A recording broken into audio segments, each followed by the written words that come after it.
અનધિકાર માટે તાપી કલેક્ટરને આવેદન, 600થી વધુ દાવા મંજૂર કરવાની માંગ. તાપી વ્યારા લોક સંઘર્ષ મોરચાએ આજે એટલે કે 4/10/2025ના રોજ તાપી જિલ્લા કલેક્ટરને આવેદનપત્ર આપીને વન અધિકાર કાયદા FRA 2006ના કામમાં થઈ રહેલ વિલંબ સામે વિરોધ નોંધ્યો. સોંગઢ ઉકાઈ ઉચ્છલ તાલુકાના મોટી સંખ્યામાં આદિવાસી દાવેદારો એકઠા થઈને મુખ્યતઃ માંગ કરી છે કે જિલ્લા સત્તરે ઘણા વર્ષોથી પેન્ડિંગ પડેલી 600થી વધુ દાવા અરજીઓ ઝડપથી મંજૂર કરીને તેમને જમીનના અધિકાર પત્રો તરત આપવામાં આવે.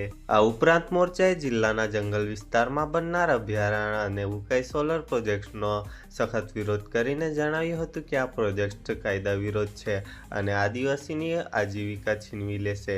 મોરચાએ તમામ માંગણીઓ પર તાત્કાલિક સુનાવણી કરવાની માંગ કરી છે.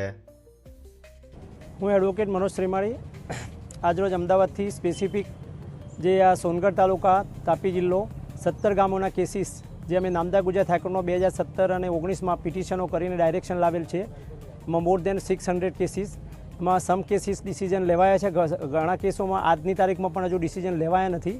અને ઇસ્યુ એ છે કે આ લોકો જંગલ જમીન જે 2005માં પહેલાં ખેડે છે અને એઝ પર ધી કાયદો 2006માં આવ્યો FRA ફોરેસ્ટ રાઇટ એક્ટ, એ મુજબ આ લોકો જંગલ જમીન 2006 પહેલાં ખેડતા હોય તો એ લોકોનો જંગલ જમીન પરનો અધિકાર બને છે. તો એ પ્રમાણે આ 17 ગામના કેસીસમાં અમુક ગામના કેસોમાં અમને રિઝલ્ટ સારું પણ મળ્યું છે. પણ આજની તારીખમાં પણ SDLC લેવલ જો ક્લેમ ના મંજૂર થયા હોય તો અમે DLCમાં આવ્યા અને પછી નામદા ગુજરાત હાઈકોર્ટમાંથી ડાયરેક્શન લેવું પડ્યું કે ભાઈ આ લોકોના કેસીસ કન્સિડર કરવા. પણ આજની સુધી આજે અમારા કેસીસ કલેક્ટર સાહેબમાં પેન્ડિંગ છે. તો આજરોજ અમે કલેક્ટર સાહેબને 17 ગામોના લીડરો અને આગેવાનો અને બીજા લોકો સાથે જે લોકો જમીન ખેડે છે એમને મળવા આવ્યા. પણ કલેક્ટર સાહેબ આજે કોઈ મિટિંગ કારણથી હાજર નથી રહી શક્યા. પણ એમને PAને અમે ડિટેલમાં રજૂઆત કરી છે અને વહેલા ધોરણે અમારો આ કેસ ડિસાઇડ થાય અને આ લોકોને જંગલ જમીન મળે.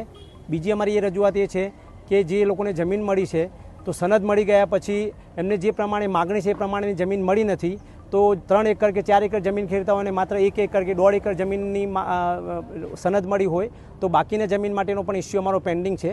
અને નામદા ગુજરાત હાઈકોર્ટે પણ અવારનવાર અગાઉ PIL સુપ્રીમ કોર્ટે પણ કહ્યું છે કે જ્યાં સુધી આ કેસો ડિસાઇડ ના થાય કે એમના ઇસ્યુ પેન્ડિંગ હોય SDLC લેવલે કે DLC લેવલે તો એ લોકોને પોઝિશનમાંથી ડિસ્ટર્બ નહીં કરવા, છતાં પણ ફોરેસ્ટ ડિપાર્ટમેન્ટ દ્વારા એમને હેરાનગતિ કરવામાં આવે છે. તો આ બધા મુદ્દા લઈ મેઇન 3 મુદ્દા છે. એમાં પહેલો મુદ્દો એ લોકોના કેસ પેન્ડિંગ છે તો એનો સત્વરે નિર્ણય કરવો.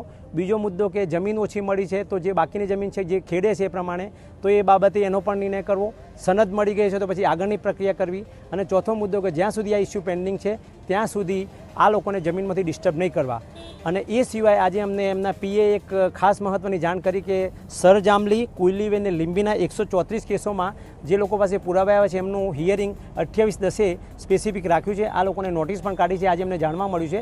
એટલે 28/10 અમે ડિટેલમાં રજૂઆત કરીશું. તો આ બધા ઇસ્યુ લઈને આજે અમે ડિટેલમાં કલેક્ટર સાહેબને આવેદનપત્ર આપ્યું છે. Thank you.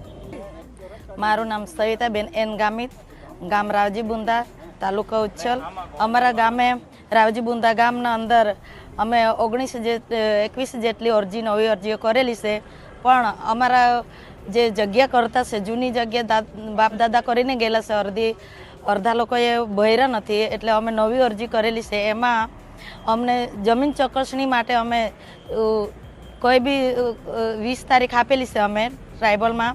તો એ 20 તારીખ સુધી મામલતદાર અને ઉચ્છલના જો રેન્જ ઓફિસના સાહેબ છે એ ચકાસણી માટે આવે. એ હું વસાવા મંજીભાઈ, જૂના મલપાડા ગૌલાણના રહેવાસી, ગામના સામાજિક કાર્યકર. અમારા જૂના મલપાડા ગામની અંદર જે ઘર પ્લોટ મુદ્દે જે પ્લોટ નથી ફાળવી આપ્યા અને એ પ્લોટ અમને દાવા પેન્ડિંગ છે, એ પ્લોટ અમને વહેલી તકે ફાળવી આપે એ અમારી માંગ છે. અને કેટલીક જે સનતો અમને મળી નથી, પેન્ડિંગ છે, તે પણ મળે.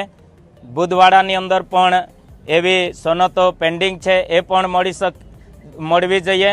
અને જેમને ઘર પ્લોટ મળ્યા છે તેમના નકશા મળવા જોઈએ, 7/12 નીકળવા જોઈએ. એ અમારી રજૂઆત છે. નામ ગણેશભાઈ ઉત્તમભાઈ વસાવા છે. હું બોરદાનો રહેવાસી છું. ઘણા સમયથી મારા વિસ્તારમાં જંગલ જમીન માટે લોકો સનત માટે અરજી કરે છે પણ સરકાર જમીન આપવા માટે તૈયાર નથી અને જે ઉદ્યોગપતિઓને સરકાર જમીન આપે છે.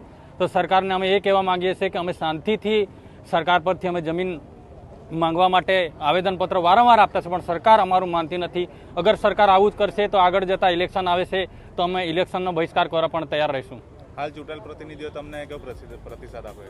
હાલ બધા સરકારના મળતિયાઓ સરકાર સાથે સંકળાયેલા છે, અવારનવાર લોકોને ગેરમાર્ગે દોરે છે અને નવી નવી કંપનીઓ લાવીને અમારા વિસ્તારમાં જંગલ અને જંગલ જમીન ખતમ કરવા માટે એ લોકો બીજા કાવતરા કરે છે અને ઉદ્યોગપતિઓને જમીન આપે છે. પણ અમારા જે લાભાર્થીઓ ખરેખર ઘણા સમયથી જે પેન્ડિંગ અરજીઓ છે એની જમીન આપતી નથી સરકાર. પત્રકાર કીર્તનકુમાર ગામિત. વધુ માહિતી માટે ટ્રાઇબલ કિંગ ન્યૂઝ ચેનલને લાઇક, શેર અને સબસ્ક્રાઇબ કરો. ઝડપી અને વહેલા માહિતી માટે બેલ નોટિફિકેશન પ્રેસ કરો.